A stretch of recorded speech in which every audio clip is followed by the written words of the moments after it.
civilisationnelle également. Le procédé de méthanisation est un procédé qui consiste à transformer la matière organique en un gaz qu'on nomme biogaz. Ce biogaz est composé essentiellement de méthane et de gaz carbonique.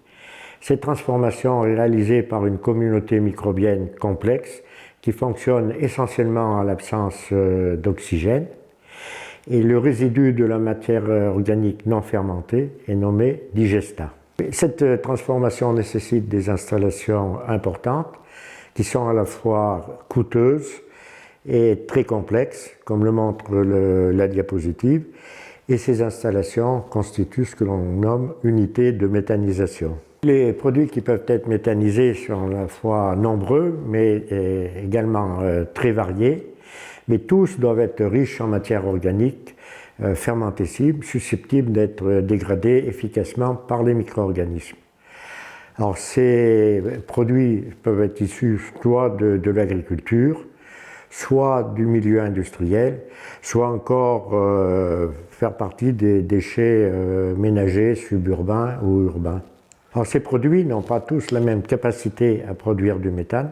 On dit qu'ils ne possèdent pas le même pouvoir méthanogène. Certains produits, par exemple comme les lisiers, ont un faible pouvoir méthanogène, alors que des végétaux verts en pleine croissance ont un pouvoir méthanogène très élevé et susceptible donc de produire de larges quantités de méthane. Il y a 3 lieux où ce procédé peut être appliqué. En milieu industriel, pour traiter les déchets de l'industrie, en milieu agricole, pour traiter des résidus de l'agriculture, et en milieu urbain ou suburbain, pour traiter les déchets ménagers, par exemple. Alors, pour être valorisé, le biogaz doit être épuré. En effet, dans le mélange, seul le méthane est une source d'énergie.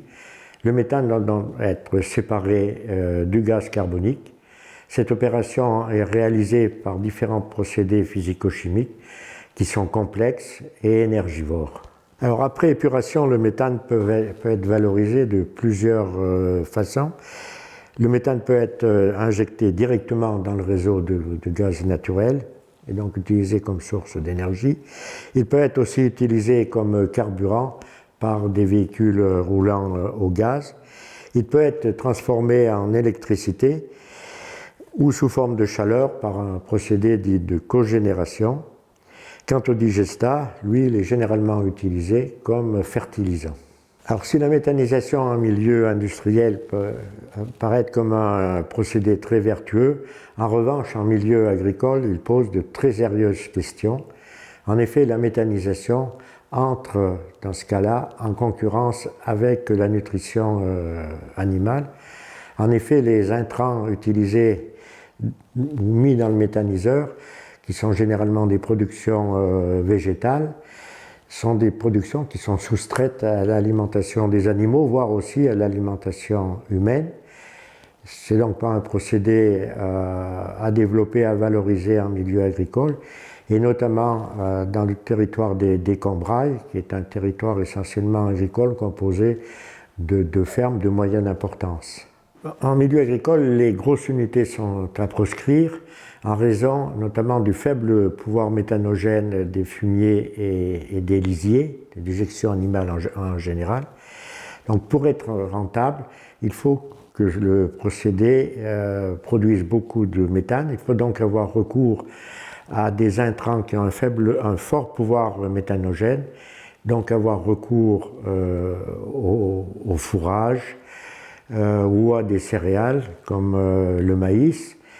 Et cette manière de faire constitue un détournement de l'usage des terres et un détournement aussi de la fonction et du métier d'agriculteur, puisqu'on détourne les productions du sol, les productions végétales notamment, vers une production d'énergie plutôt que vers la production de nourriture. Les agriculteurs doivent donc rester des producteurs de nourriture pour nourrir les animaux et également les humains, et non pas devenir des producteurs d'énergie. D'autant plus qu'avec les conditions environnementales futures, les besoins en alimentation vont s'accroître.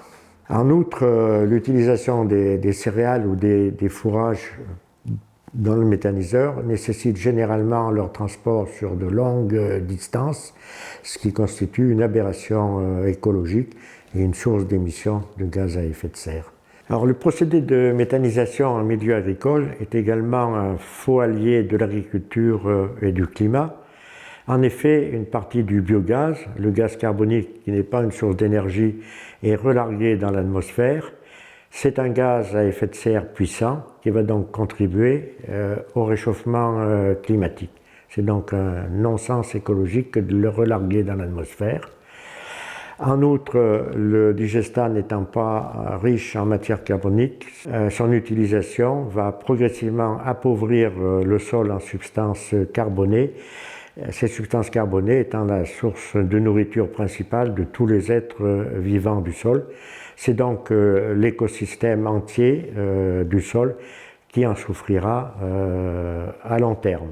Alors, toutes les étapes du procédé de méthanisation sont énergivores, sont consommatrices d'énergie, si bien que le bilan énergétique de l'ensemble du procédé est nul, voire négatif.